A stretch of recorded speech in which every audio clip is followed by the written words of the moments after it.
Okay, everyone. I apologize tremendously for the delay in starting this webinar. I believe we are pretty much set.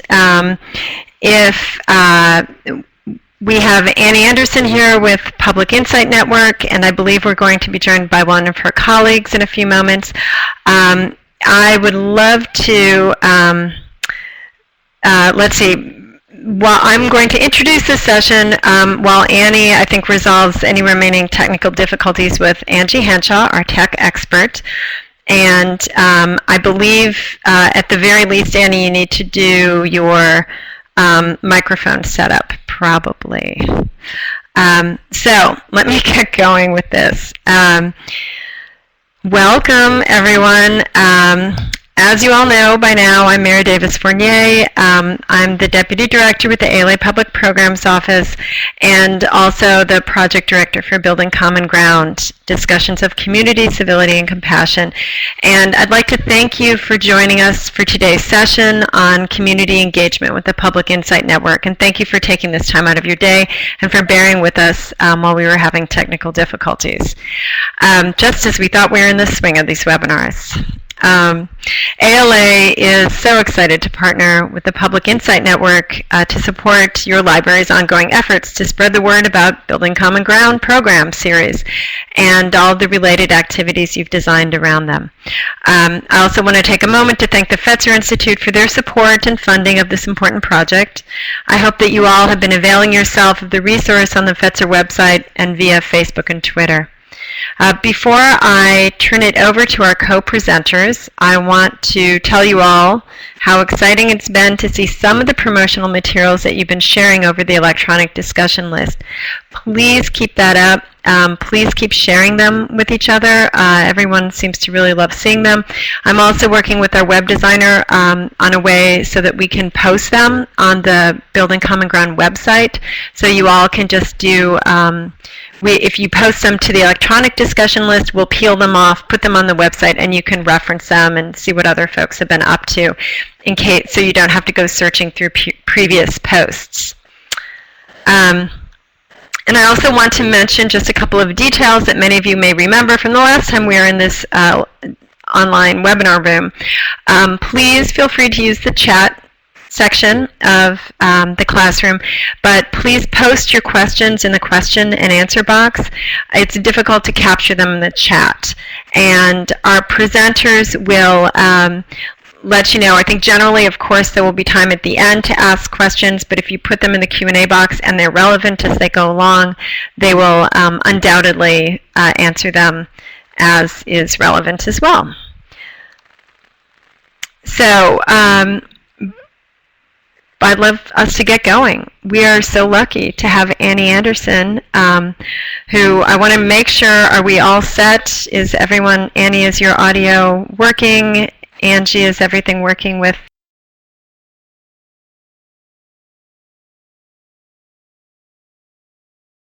I think so. Can you hear me?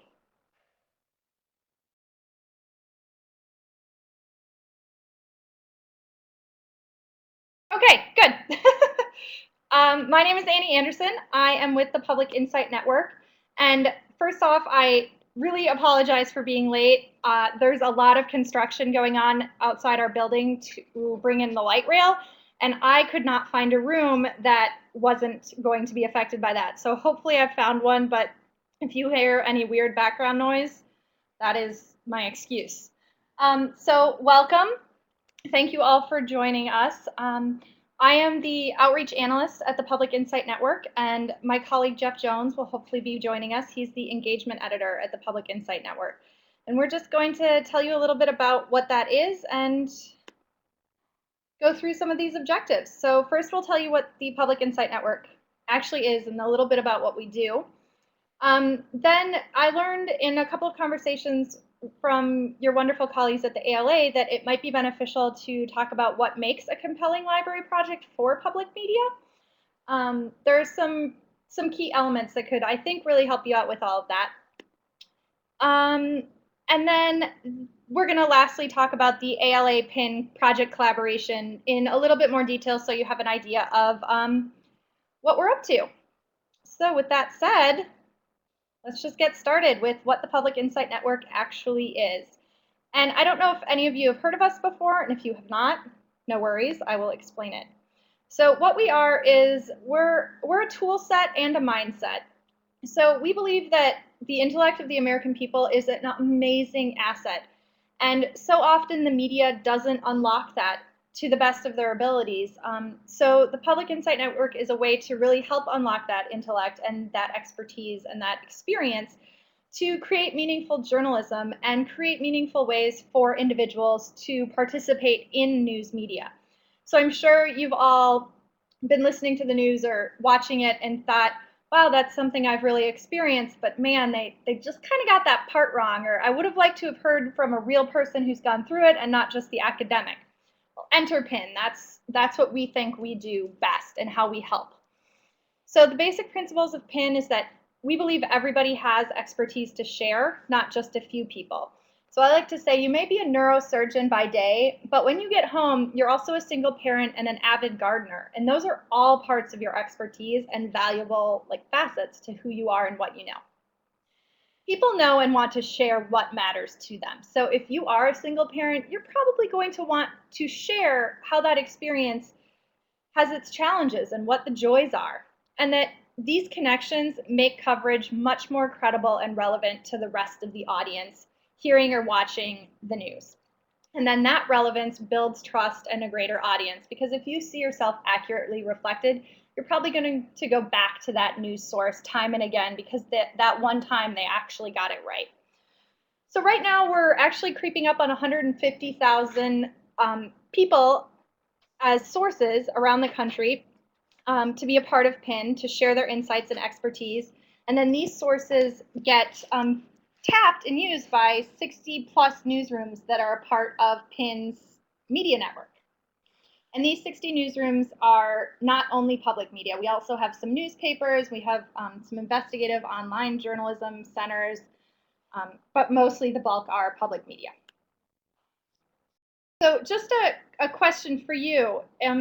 Just keep this kind of in the back of your mind, like which communities do you struggle to connect with or serve well as a library? I mean, I can imagine there are some communities that you really wish you understood more or had a greater insight into, and what questions would you like to ask them to improve either the programming or just the community around your library? So I believe I have a little quiz for you all to pop up, just to kind of get a check on where everybody stands, how you do engage with your communities. So if you could check all that apply to you in this little questionnaire, I just want to get a sense of what libraries are doing to really tap into their communities. And I know you're all probably strongholds in your communities already.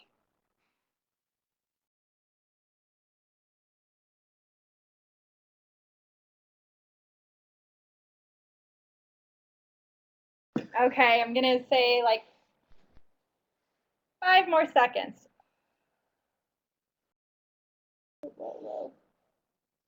Are 3, 2, 1. Okay. So it looks like a lot of you are really engaging with your communities already, and that's awesome. So this is just hopefully another, come on, go back, there we go. Just another way to start doing that, and we'll kind of get into that more. So bear with me, sorry, the slides got a little wonky. So this is the Public Insight Network website, and the web address is actually just publicinsightnetwork.org. If you're interested in going, you can find out who some of our public media partners are and how to become a source if you're interested in that yourselves. So next I'm going to go over just some of the tools. So that's really the mindset piece of it, is why we believe in it so deeply and how it can be valuable to different newsrooms. And now I'll just briefly go over a couple of the tools that we have. So the big one, and the one that will probably be most relevant to some of you, is what we call the Insight button. And you can see it circled on the page there, and it's something that you could put on your homepage, and it's programmable, and you are able to ask questions of your community, essentially. So in this case, they asked people who worked in the mortgage industry. And when they click on this button, they see what we call a query, which is basically a fancy word for a survey. And you get to learn about people who have expertise on that question. So it may be like Community X is thinking of moving the homeless shelter to this new area of the community. How will that affect you? Do you think that's a good idea? And this is just the second page of that query. So we leave a lot of open-ended questions to allow people the space to really answer it however that matters most to them. So from all of these answers, you can then also engage on social media. It's something we do a lot on Twitter, on Facebook. I mean, there's even more ways, Tumblr, these kinds of things, YouTube. And you can post the query directly on your social media to get responses and reach out to different people in the community that you might not otherwise catch on your direct website. Then there's also ways to do it on stories directly. So here the New York Times posted a query, again in that red circle, and they got hundreds of answers just because it was on the front page and it was related to a story that was up that day. And then lastly, and this is something I think the libraries do extremely well and media is trying to catch up, is in person, that engagement in person. Take that next step, and you've heard back from so many people in a community on a specific topic or issue. Well, why not bring those people into your space or into a space in the community and really talk about it? And maybe there's diverse viewpoints, and it would just be better to sit down in the same room. And great reporting can come out of that, or just great community engagement can come out of that. So that's it for just the brief overview of what the Public Insight Network is. And like Mary said at the beginning, if you guys have questions, please do type them into that Q&A box, and we'll save time at the end to go over anything. And now I'm going to turn it over to my colleague, Jeff, who has 8 years of experience producing public media and is an expert in all things compelling. Thank you, Annie, and it's an honor to be here with you guys today. My name is Jeff Jones, and briefly, I produced All Things Considered in the Minnesota Public Radio newsroom for about 5 years before coming over to the Public Insight Network. As a producer, I got many pitches from the Public Insight Network, a lot of sources that they thought belonged on the radio, and in some cases they were right, in my opinion. In some cases they were wrong, and so now in this other role, I am a big part of my job is helping turn the amazing insight that comes from this tool into journalism. And this is where I'm so excited about the projects that you guys are all working on, the huge variety of projects in your communities, because you are ready to bring people together, and that is newsworthy. And there are so many different ways that obviously not just public media, but the media outlets can take advantage of what you are doing to inform their audience, to inform the larger, even broader community. We are focusing on public media, and what we are able to do here is connect some of you with public media outlets nearby, and hopefully create a relationship where they can benefit from the programming that you're doing, you can benefit from the megaphone that they have, and you can make a project that is even bigger and better than what you've already proposed. I've sat and read through every single one of the proposals, all 30, and I am excited. I'm thrilled for what you're all doing, and I know that there are program directors and news directors near at least some of you who will also be excited about teaming up for some of these things. Like I say, we are funded by Corporation for Public Broadcasting. We can connect you with public media in case there's any question. This explains what public media is. There's plenty of nonprofit media, especially in the online space now, that is not technically public broadcasting. So we're not talking about necessarily the local community news source on the internet, although I highly encourage you to work with them because they are probably more open to what you're up to than traditional legacy news outlets. Here briefly is what media organizations are looking for in a story pitch. They want something that is going to really inform their audience about the experience of living and playing and working where they are. So if you're a local newsroom, yes, sure, you play All Things Considered. You play the News Hour if you're television. Those are national. But what can we do to connect with our audience who is right here, who is, who we want to become members, who we are chartered to serve? And the best way to do that is by reflecting their lives back to them. Hearing real stories from people like them or people who might live across town who they aren't used to talking to, real voices rather than just the political pundits, the economists, the usual suspects, quote unquote, that PIN is dedicated to unearthing and including in news coverage, and who libraries are uniquely positioned to find. People want to hear about the places around them. You can hear a lot about Egypt and Afghanistan and London and Washington, D.C. and L.A. on the news. It's great when a local station can bring people news about places that they see every day. And that is something that your projects can really help them do. And then there's always a bit of sense making. It's not usually not enough to just hear people tell their stories, but then there's go the one extra step, or wrap it up. What does this mean, or what are we learning? What larger questions does it raise? And there ought to be someone in the story or in the call-in show who can make some sense out of the variety of viewpoints that we're all hearing.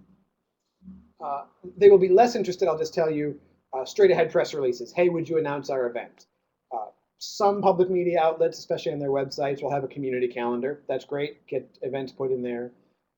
But the fact that an event is going on is not in itself newsworthy. The book clubs, people sitting around talking about a book that they've read, is not in itself newsworthy necessarily. The resource fairs that you guys are doing sound so interesting and important. I'm not seeing that as the kind of thing that a station's really going to pick up on to do a big story about. Something else that happens a little too often when we try to get a bunch of people together in a room is it turns into an echo chamber. Everyone agrees and says, yep, that's what we need to do. Often it can turn into a vision without a proposal. Gosh, can't we all just agree that if this problem went away, it would be better? Can't we all just agree that it would be better if everyone was tolerant? Yes, that's the outcome of our events. That is also in itself not newsy. Here's the things that I think can be really compelling. A lot of you are bringing in important speakers, either from within your community, or some of you are bringing in folks from outside the community to come in and give a speech on the topic, a keynote speech, a kickoff speech. There are some public media outlets that will air a speech for an hour. We have a program here in Minnesota that every day at noon, we're going to hear a speech from somewhere in the country from an interesting person addressing an important topic. If you are bringing such a person into your community, there may be a place on your public radio station, your public television station, for that speech to be aired, especially if there's some conversation afterwards. If voices from the community get to talk to this expert who has come in, that can make for some good, compelling radio. There's a lot of stations, both TV and radio, who have sort of a Sunday evening slot that is open to lots of different kinds of things, experimental documentaries, one-off programs. This might be the perfect thing to put in that slot for them. A panel discussion is very similar. If you have a group of people in dialogue with each other, a lot of you have experts within your community who are coming together in a panel discussion. That can make for very interesting radio, especially if there is good conversation, again, with the audience.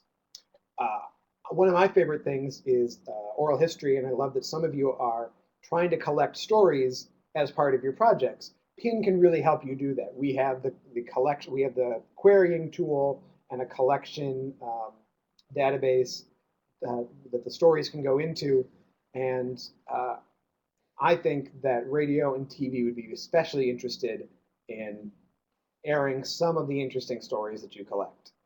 The more you collect, the more likely there is to be some real gems in there that could make for a great occasional series on a radio program. Could make for a short documentary. You put a few stories together on a TV station.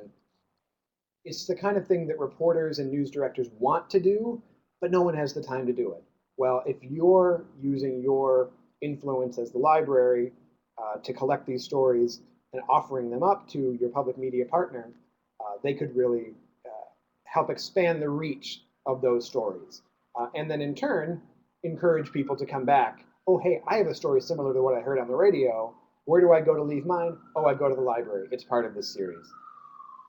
A few of you are even doing community tours, which I am personally very interested in. I think the idea of embracing place and the history and the sense of place is so important these days, and I think public media has a unique opportunity to do that. And to the extent that you're leveraging your resources and your projects to create these tours, I think there could be reporters and producers in your area who would be very interested in capturing the stories that are being told about those places by whomever you have coming in to offer those tours, and presenting them on the radio, maybe putting them on their websites, to let the stories, let the tour live on in some ways. And I've got some tools here that I can recommend to the journalists who we put you in touch with. Sorry about that. What PIN can help you do with the tools that PIN offers would make it pretty easy to invite sources to give you their stories and their experiences from community members. There's a link that would go to a form that looks very nice, that would capture the contact information and give you a bunch of different options for asking questions and multiple choice, drop-down menus. You can collect demographic information, and you can ask for short essay-style responses from people. We make that pretty easy. And we're pretty good at getting experiences out of people, not just opinions. Hey, what do you think about this? Opinions are a dime a dozen on the internet. But if you really give people permission to tell their stories, that can be very powerful and of use to your project and of use to your public media partner. You can also invite people to recommend guests and topics that would fit into the project that you're working on. And invite preemptively questions for the speakers and the panels that you're going to put together. Wouldn't it be great to send your speaker a week ahead of time a list of questions that have already come in from the community that you would like for them to address? Wouldn't it be great if all the panelists knew that, gosh, there was a lot of interest from our community about answering these questions around the topic that we've chosen? PIN can help you collect those. Libraries, you would be able to see the insight that people offer. Because of the way we are structured, the contact info, the personal identifiable information, can be viewed by the newsroom. So that's why it has to be a good partnership. The newsroom could see that. You would work together to get in touch with people that you really want to get in touch with or follow up with. Stations can do that contact for you. And that is mostly a product of the promises that we make to the Corporation for Public Broadcasting and to our sources about working with newsrooms. At the moment, we don't have a mechanism for sharing that information with non-newsroom partners. This is why we need to team up. Kind of places that your work may be featured on could be the sorts of public affairs programs that are a hallmark of local television and public radio programming. Many areas do live call-in programs, and the panelists that you have invited, the VIP speaker that you've invited, the expert on the topics that you've chosen, would be a perfect guest, a ready-made guest for a call-in program on your local show. You've done the homework, you've done the vetting, you know they're prepared to present to your audience. What a great opportunity for your partner station to capture that person's expertise and put it out to their whole audience, and at the same time promote your event and your project. News magazine shows like All Things Considered and Morning Edition give stations a chance to drop in local news. If a reporter comes to cover one of the events you do, they could air a 4-minute story, an 8-minute story during All Things Considered the next day. Almost all of the public media outlets in the country now have some sort of a website. Some are more robust than others. But if all they did was come and record your event and make it available on their website, that would be great. It's a long tail. It puts it in front of an audience that might not be frequenting the library website, and it's an ongoing resource. Each one of you is doing a project that ought to live on beyond the time that you're doing it. Some websites, Minnesota Public Radio, where I'm sitting, has local commentaries that they put on their website. Those often come out of the Public Insight Network. You will meet people during your project who had such interesting stories to tell that they should be shared, and a commentary on the radio or online can be the place to do it. There are models that we can share with your partners about doing live discussions online. People sitting in their offices can take a lunch hour and all meet online and discuss a topic and dialogue with an expert. That would be a way to extend the reach of some of the programming that you already have prepared. And for the tours you're doing, I immediately think of an interactive map. That would be a lot of fun to live on and click on the location and hear the history, hear whatever you have presented about that to your audience in the course of your project. Here's a couple examples of what public insight informed stories look like on public media websites. NPR did an obesity series recently that was fueled by the Public Insight Network. It's amazing how open and honest people are willing to be, even about an issue as sensitive as weight, when they trust the organization. And libraries and public media both share a lot of trust in this day and age, and it's getting harder and harder to gain people's trust. So I think there's an opportunity to talk about sensitive issues and present them well. And then on the right side here, you can see one of the commentaries that we have up on our website. This gentleman is a source from the Public Insight Network. We learned about him through the insights that he was sending into us. Let me just highlight, you're all doing really interesting things that are specific to your community. The public media, if it exists in your community, is unique. There are so many different models for doing public media. There are giant public media outlets and there are tiny ones. There's community radio stations, that don't air All Things Considered in the Thistle and Shamrock, but they are still public media and would be great to partner with. And I've been looking, and most of you, but not all of you, have some very good public media options nearby. And our job going forward here is going to be to try to connect those of you who have good options with your public media station. And we are very interested to know if you already have a relationship with your local public media outlet, whether that's a big WBEZ Chicago-style station or a little community radio station near you that is part of the public broadcasting system. And is this a time, Annie, to stop for any questions about what the collaboration could really look like physically or practically with a news organization? Use that Q&A box. I don't see any questions in there now, so if there are questions that are just hidden from me, someone could let me know that. But I'm not seeing any questions at the moment, but feel free to ask them in that Q&A box. Thanks. And I'm going to reiterate something Jeff just said. If you do have relationships with any of your public media outlets, please, please, please let us know in the chat or let us know in the Q&A, and we'll take note of that. Or, I think we're also sending a survey out after this that asks that question. So just be sure to let us know so we have the ability to contact you about who it is you're in touch with already. Here's the process that we're using at the moment. We have a certain number of public media partners in the Public Insight Network, or who are partners with the Public Insight Network already. New Hampshire is one example. New Hampshire Public Radio is a Public Insight partner. We have been in touch with our Public Insight analysts there about perhaps working with a library in New Hampshire who's part of this project. So we're reaching out to the ones that we know best first and saying, here's what's going on. Here's a proposal from a station, or from a library, excuse me, that is nearby. Would you be interested in working with them? We need to know from you if you have relationships with existing public media outlets near you, and those libraries that already do, we will try to capitalize on those relationships first. And then once we get through that, then we're just going to start trying to put people in touch, people that we don't have a relationship with, and as a Public Insight Network, but say, here, we're offering you access to these tools because there's a library near you that's doing something awesome. Take a look at their proposal. Are you interested in teaming up? And we can have a three-way discussion about how to make that work. Okay, so It's great to hear. I'm sorry. No, go.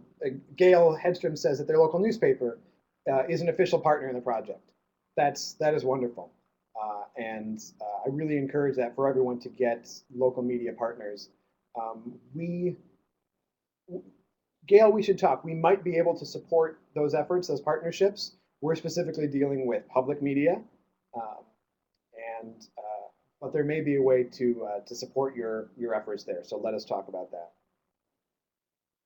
So now let's go through some of the details of this collaboration a bit more. And Jeff kind of gave an outline for the timeline, if that's an appropriate phraseology. So how this is going to work generally is that PIN is going to select and grant local public media $2,500 to collaborate with some of you on your projects. And what that will look like is using the PIN to engage the public around your project topic. And as Jeff was explaining it, that can take many different paths. It could be getting segments on air of a panel discussion. It could be recording a tour through the community. It could just be encouraging an online discussion around the topic. So we're not going to dictate what that looks like, just that we want the libraries and the public media partner to utilize PIN to really engage in deeper ways than maybe it would be possible to otherwise. We are going to ask public media to produce 2 to 4 pieces of content via the collaboration. And again, that could be a 3-minute segment, that could be an hour-long recording of a speaker, that could be a web-only map. And then with that insight button on every participating library's homepage, then the community members can respond to those timely community-driven questions that shape the topics of your discussion. A couple of you are talking about intolerance in your communities, and I can easily see the insight button asking a question like, have you experienced intolerance in our community? And if so, please share your experience of that with us and what you've done to combat it, if anything. So then the insights that you would gain from all of these responses might prompt future media reporting, in addition to just spurring that relevant, transparent, and trustworthy conversation that libraries are already so good at. So PIN gets new and diverse sources of insight from this. I mean, a lot of you are doing work in areas that we don't simply have a lot of sources, and the more representative PIN is of the general public, the better the news media can be at representing it accurately. There may be potential newsroom partners down the road of public media who collaborate with you that we have no relationship with yet, but the project goes so awesome, they want to keep doing it. And hopefully that collaboration can go long beyond just this 10-month period, and you forge a relationship with the public media partner that lasts much longer. We know we are going to gain a ton of knowledge from collaborating with libraries. You all do work that is so good, and your programming and your engaging with communities and your events are all top-notch, and there is a lot to be learned there for public media. And then I can only anticipate all of the potential stories from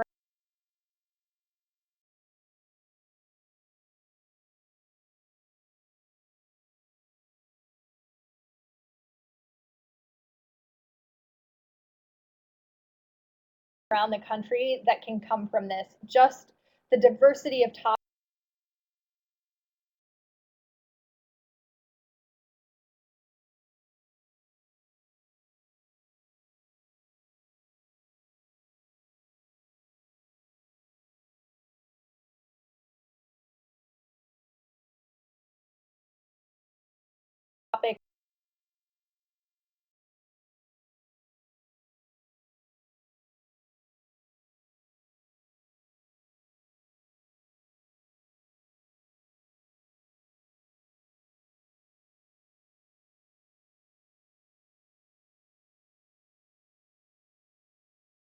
and project ideas that you have will absolutely just suck out these great stories from people who would otherwise not have the opportunity to share them. So a couple of reasons that this may not work in the collaboration is, as Jeff said, there just may not be a public media option.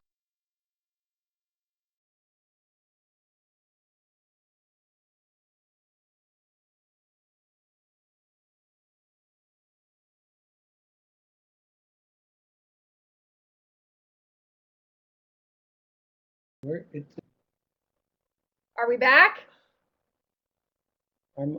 Our microphone has turned green again. It seems like we're back.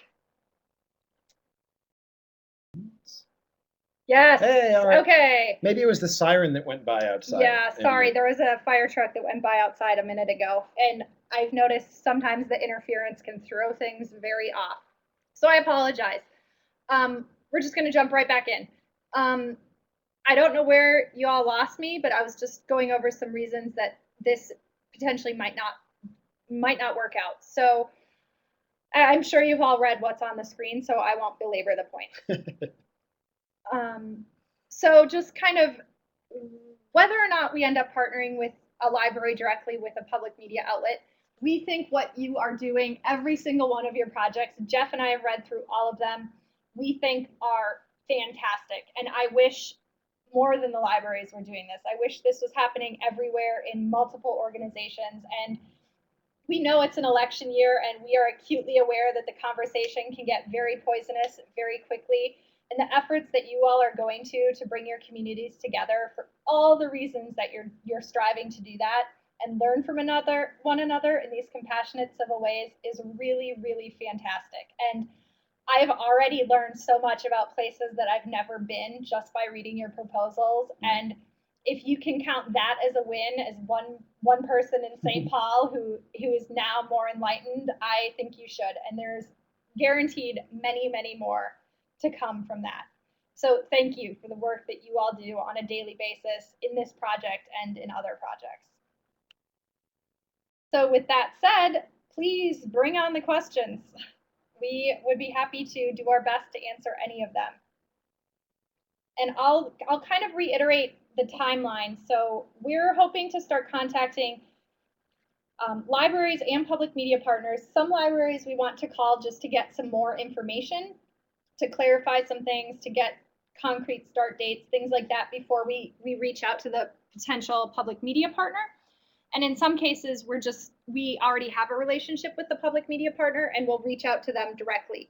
And then it will just be sort of gauging interest and putting you all together to collaborate and to work together. So I think we have I can type in my email address at the in the chat, and anyone can reach out to us, but I also think we'll include that in the survey that you'll be getting after this as well. So please, if you have questions that you don't want to answer here, that's completely fine. Okay. Somebody's asking, how do you apply for this grant? So the grant is going to the public media partner. Your grant for your programming came from the ALA and FETSR, and we're granting the public media partner some funds to do the collaboration, because a lot of public media partners have really limited capacity for them to be able to go out and do this on their own. So we're adding some incentive through money and a partnership to make it happen. We had, what am I here to cover? Your Council for the Humanities. So I hope that answers your question, Deborah. And I am typing in my email address right now. Anything else?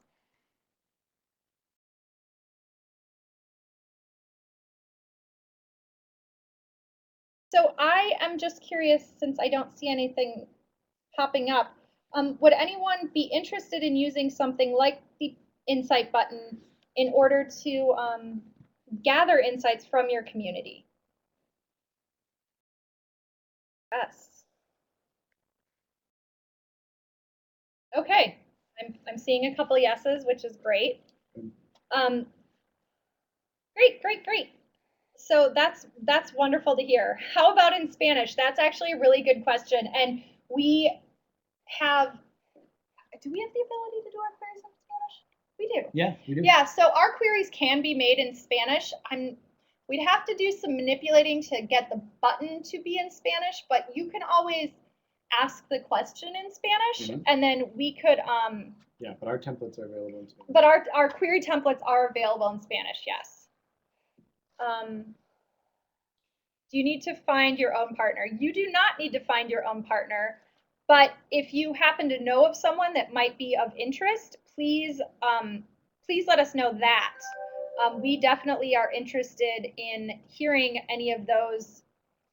If you think, I know I have a couple public media places, but one in particular, let us know. But otherwise, we're going to do that back end work, and we've already identified all of the public media in all of your areas, and we've kind of ranked them if there's more than one to what might be the best or most appropriate. But you know better than we do about your areas and the programming on your various public media stations. In a lot of places, there's a very large public media outlet and some very small ones. And there may be some better opportunities by going to the small ones first that we aren't aware of. So when will you be hearing from us? So probably in the next week, you'll be hearing from us if we need to reach out to you to get more information. Some of you, I will probably be more like 2 to 3 weeks after I've talked to the public media station. But for those of you that I have some initial questions for, Jeff or I will probably be getting in touch with you in the next week, for sure. And you can feel free to get in touch with us if you have some ideas or some important things that we should know. If some of you already have media partners, it might be actually a problem to be partnering with a public media outlet. I totally understand that. That's part of an exclusive partnership. So let us know if you would prefer not to be part of this, and that will be very helpful. This is Mary. I'm going to jump on for a second just to explain a bit about the survey. So everyone should have already received a link, an email from me via our electronic discussion list, and hopefully you've all already completed it, a survey monkey link that asks you about your any current relationships you have with public media. That is something that we would like to be able to close that survey as soon as possible so that we can help pin with this information and provide it to them.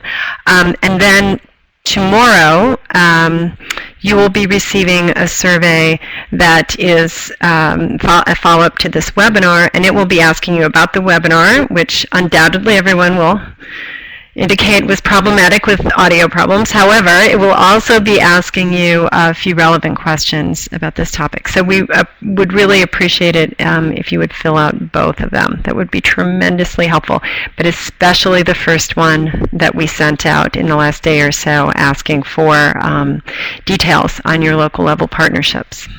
Thanks.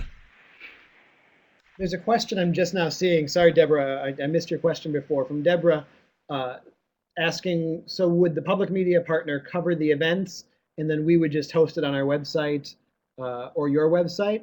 The way it would work is we would get you in touch with your public media partner and they would figure out along with you which are the best events to cover and in what way would we cover them. Do we bring microphones? Do we try to interview people ahead of time? So I'm in no position to tell a news director how they have to cover it. They would work with you and use their judgment about the best way to cover it. And then it could go on the radio, it could go on their website.